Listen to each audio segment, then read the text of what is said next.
the cuff on Tequila Aficionado Media on all of our.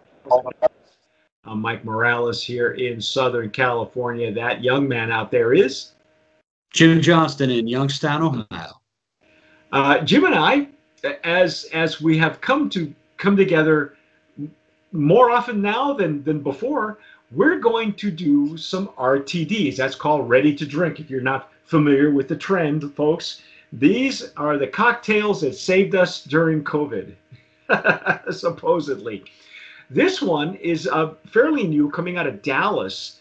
It's Ranch 2.0. Very clever what they're doing there. Ranch 2.0 spirits, like ranch water spirits. Nice little packaging here. I kind of like their graphics. It's you can tell that it's kind of like a vinyl screen that they're putting together over the aluminum can. We can give you some of the ins and outs, but I think the best thing to do right now is just taste it before our ice melts, and before my ice melts here in Southern California, and then tell you all the ins and outs. But this is brand new on the market. It is 7.0 alcohol, and they're claiming that they're using tequila, but we're not sure. And there's a reason for that, but we're not going to go into that right now. Well, and I just saw below the barcode, distilled and canned in Mira Loma, California. So they are not using Gnome tequila, but yeah, real tequila. It's real, and it says made with real alcohol. I'm assuming it's real alcohol, but well, so is Tito's. That's real alcohol too, right? As opposed to that fake alcohol that everybody's been drinking. And it's handcrafted as well, right? So right. One more distillation and we can wash our hands with it, which we have been. I'm going to pop this one open, and then we'll get into the ins and outs and the stories and who's behind it. It's interesting that Jim has found that it's made that they're bottling it and making it in Mira Loma, which is not far from here. Years and years ago, when I was a young married man, I was delivering papers at night with my ex-wife, and Mira Loma was one of our territories. And I can tell you, there's not a whole lot out there, at least not then. But it's interesting that they're canning it there, but saying that it's born in Texas. So it's born everywhere, folks. That's what it is. Texas. We're gonna pour it straight first without ice, and then we're gonna add ice to it, as is our custom here at Sipping Off the Cuff. You're using a wine glass. I'm using a rocks glass. So either way, however you want to serve this, however you're serving your RTDs, your ready to drinks. You might be serving them cold out of a can or pouring them in a glass. That's cool. Why am I getting that? There's an unusual smell. Yeah. What am I getting? Well, I smell the lime, and I really smell the carbonation, the soda on it. That is that sodium it's that bicarbonate smell that almost. And it will wear off of this probably because it just came out of a can. Right. But it will wear off of this. But it almost, if you get enough of that bicarbonate, smells like cardboard. Oh, well, you smell like cardboard. I'm getting like a briny olive kind of smell. You know what? And now that this has been out, I get a little bit of that briny, that salt smell of the sodium bicarbonate. It's turning into the salt, but the lime is still there, and the lime smells natural. It smells nice. It's not that doesn't smell like synthetic citrus. No. And it's down for me because he has a wine glass. I'm using a rocks glass. I've got to dig a little bit more at the bottom, but it's there. You're right. The lime is finally opening up and coming out. We do this on purpose, folks, because some of these recipes are made to be had only cold. But as well as I do, you've been on several hunting trips or maybe camping trips where your beer gets warm, after a while, and you're still drinking it because it's beer and you bought it, and you're not going to waste it. But there's no way to keep it cold unless you have an ice chest handy. It's just one of those things. How many people are sitting around the campfire nosing a warm PBR? Only guys like you and me, probably. I don't know. Smells like I'm not drinking it. Yeah.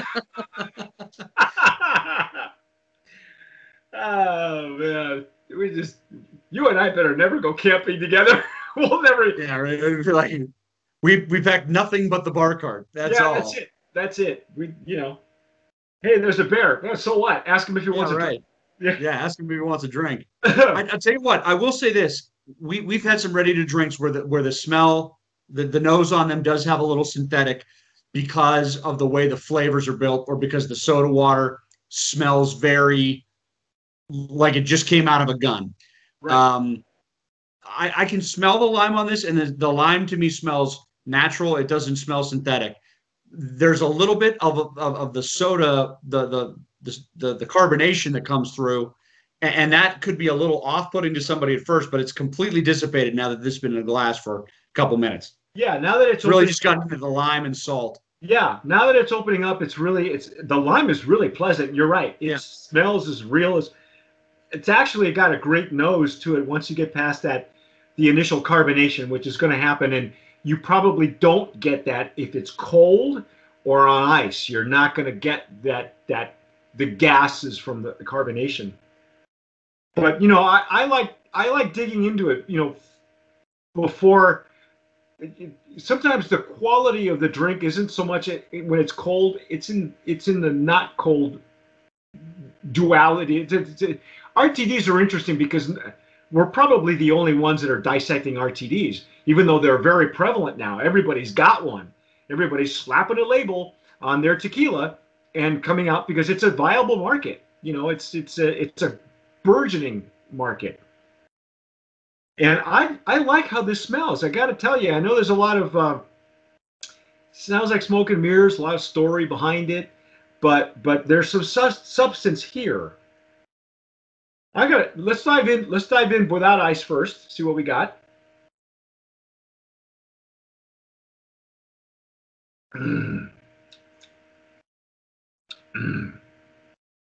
Wow. Huh. So the lime tastes a little bit more like it's concentrate lime. Okay. Because we've had like natural lime, fresh lime flavor. Right. Where the fresh lime kind of has a little bitterness at the end of it, or is more zesty in the citrus. This tastes like there's a couple of concentrated lime juices that I use in cocktail preparations every once in a while that this tastes like it's a little bit stronger of a lime flavor. And I definitely get a little of that salt, which is turned into kind of a briny kind of lime sort of. This is like getting that first sip of a margarita with salt at the top, and the lime hits you, and it's that sodium breaks it down. But yeah, you actually can't. Depending on who's making your margarita, I think it takes 2 or 3 sips of a margarita before it starts to taste like a margarita. Right. Unless it's very well made. I don't know. I haven't had a margarita in a long time. I just don't do cocktails. But depending on the mix and who's making it, are they making it fresh? Yeah, you're right. The lime is a concentrate. It doesn't smell like fresh limes. In other words, like fresh squeezed versus the concentrate. But it's not bad either. I mean, no. This is good, even warm, because let's face it, you're gonna wind up, if you don't drink it all, you're gonna wind up drinking part of it when it's warm and either watered down and warm. I don't know. So let's just have it at room temp before we water it all down and see what we get. And I kind of think this is built for ice, or built to be cold, so that lime flavor is still there, even with a little bit of ice cube in it, or when it's cold, that lime's got a little bit more of a bite to it on the cocktail side. Well, you know what? Let's find out. Let's put ice in it, and I got my my little my little insulated bag because it's warm in here, and I have a fan going, and I don't want my ice to melt. But I'm gonna pour some ice in my glass. The ice is just 50 degrees here in Youngstown, Ohio. So it's how many degrees? 50. It's May 5th. Wow, you guys Cinco de Mayo, of course. It's Cinco de Mayo, and it's 50 degrees here. Cinco de Mayo, of course. Of course, when you're watching this could be June or July when you're getting this, okay? Which is right in the middle of soda and tequila ranch water season in Texas, especially. So here we go. I'm going to pour some more in my glass, more of the Ranch 2.0 ranch water. But they were kind enough to make that happen. They actually broke up a case for us to get these to us because we were only interested in the agave version of these. I'm going to mix mine up a little bit in my rocks glass.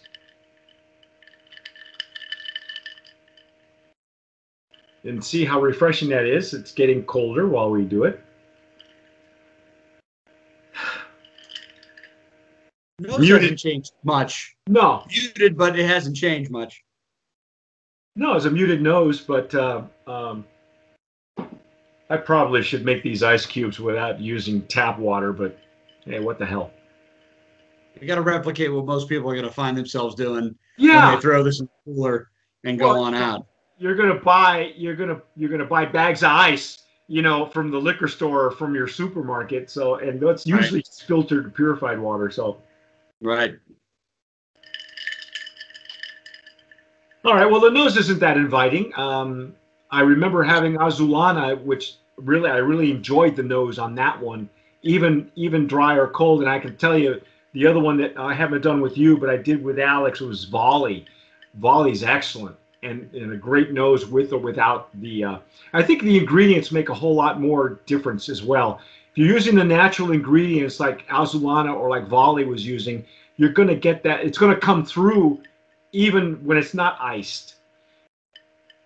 Right. And so, I mean, it really just depends on how much of each and how much of the tequila actually, when it gets a little bit of water on it from the ice. This says that they're using natural flavors, the soda water with the natural lime flavors. I just think the amount of the lime in there is meant to have ice on it. And again, who's knows? And they're they're RTD the way we are, but bro. You and me. Yeah. All right. Well, let's dive in. Let's see what we get.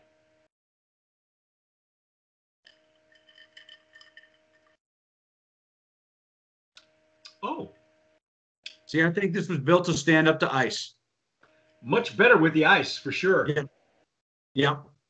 It could probably stand. The line comes through a little cleaner. It could probably stand to have a little bit more tequila, I think. But, this is only a 7 ABV, okay, 7%. Right. So it's what they consider a long drink. In other words, you can have this over and over and over again, and you'll be fine. I don't know. I don't know how people are drinking their ready to drinks these days.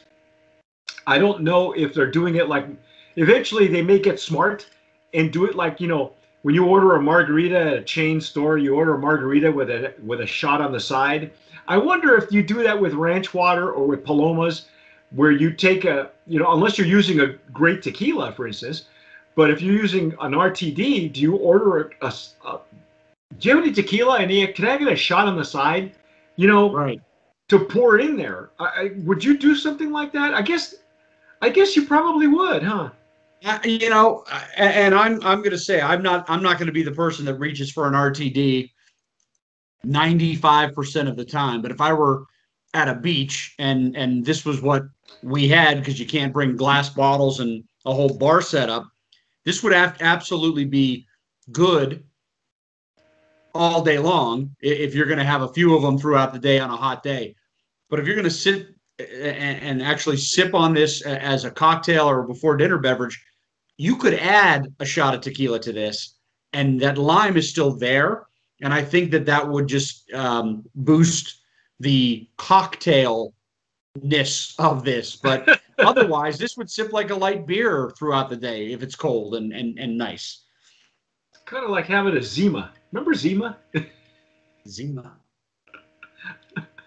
I remember the one where the guy walks in and it's a bar, it's a dive bar, and everybody's hot, and the guy's sweating, and he orders a Zima and he drinks it, and the leather bar stool falls off his ass. It was stuck to it because it was so hot, and then he drinks it and everything falls off, and he stops sweating and the bar stool falls down. That's the only one I remember. Oh my God! Well, there was a tradition among bartenders where they would get Zima'd. I don't know how that would work, but they'd have to chug a Zima while they're kneeling. I don't know. It's called getting ice now. You use a Getting ice. Smirnoff ice for Okay, it. Yeah. Smirnoff. We used to do it with Zima, folks. You know what? It's not bad. No, and really, if you put this not on ice, if you throw this on ice in a cooler and drink it right out of the can, I think cold it would be great out of the can. You can probably add tequila to this and not lose any of the lime flavor. If you're one for sweetness and you want to add a little bit of sweetness to it, simple syrup or agave syrup, you could do that because I think this lime will hang on with it. I kind of prefer it like this. It's got a little bit of sweetness from the lime, just a touch of natural citrus sweet and a little tang from the lime, but I like it the way it is. Well, you know, the traditional ranch water is always is tequila and Topo Chico. You know, and I don't believe Topo Chico is now, is it still Mexican? I'm not sure. Jarritos is no longer Mexican. But that was the tequila and soda was, for Texans is a Blanco tequila, maybe even a Reposado, and Topo Chico. And that's like Perrier, you know what I mean? Perrier's got that nice lime bite to it. Right. This one doesn't have a soda bite to it. I really miss having sodas, with a bite. I think that's why I prefer diet soda sometimes. Now I don't do it because it's a diet. I do it because I like the bite. Right. But this is gentle. Let's give you the ins and outs on this one, so that it is brand new on the market. It is a 7% ABV. I will say we discovered offline that this is, of course, and well, you mentioned it at the beginning of the tasting, is that it's being bottled in Mira Loma, California, and then supposedly born in Texas. But anyway, the Texas version of the Skinny Margarita. This cocktail has a legend as big as Texas. A hint of sweet and a touch of salt. Ranch water is simple. Premium tequila, sparkling water, and a squeeze of lime. Well, I think there's more than a squeeze in there. A bit, but that's actually good for it. Yeah. Whether you're looking for a refreshing drink after a long day of work, or to kick back with some friends, our signature cocktail hits the spot and keeps you coming back for more. That's the Ranch 2.0. What did we find out about the company? I think you did some background checking on the company, didn't you? On Ranch 2.0 Spirits, all I have is that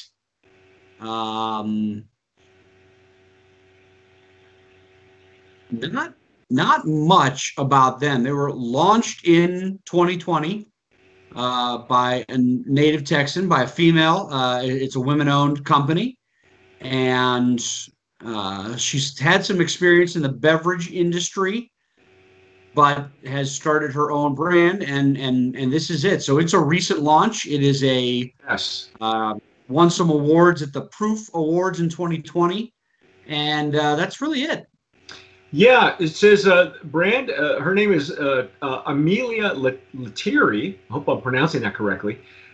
Who serves the brand as CEO. And she says she created Ranch 2.0 to provide a real cocktail experience in a convenient package without any question marks. No hidden agenda, just a lot of refreshment and a bit of Texas sincerity with some California, part of it in there. So ranch water being the Ranch 2.0 is supposedly the unofficial cocktail of West Texas. I would venture to say every part of Texas, because aren't they... let's see, are they based in Dallas or Austin? Oh, let me check. We're in Dallas, Texas, it says on the can. Yeah, okay. So they're they're no slouches, and Ms. Lettieri is got, I guess, some alcohol background in her, and so the one thing I will tell you is that because there is no NOM number on that can, which means that technically it's probably being canned in the United. Well, I know it's being canned in the United States, so there's no NOM number. Technically, we would need to place that in a mixto category for RTDs, but I don't have a problem with it. I like the fact. I think it's a Brand of Promise nominee. I like the fact that it is refreshing. But stick with us because that's our take on the ranch water. We have the classic margarita we're going to taste a little bit later on. So that's our take on Ranch 2.0, on the ranch water. I'm Mike Morales here in Southern California. That guy out there is Jim Johnston in Youngstown, Ohio. You have been watching and listening to Sipping Off the Cuff on Tequila Aficionado Media on all of our channels and networks. Please subscribe to us wherever you're listening to us on Spotify or iTunes. And if you're watching us on YouTube, hit that notification bell, subscribe, give us a like, and whatever you do, tomar sabiamente. Wisely.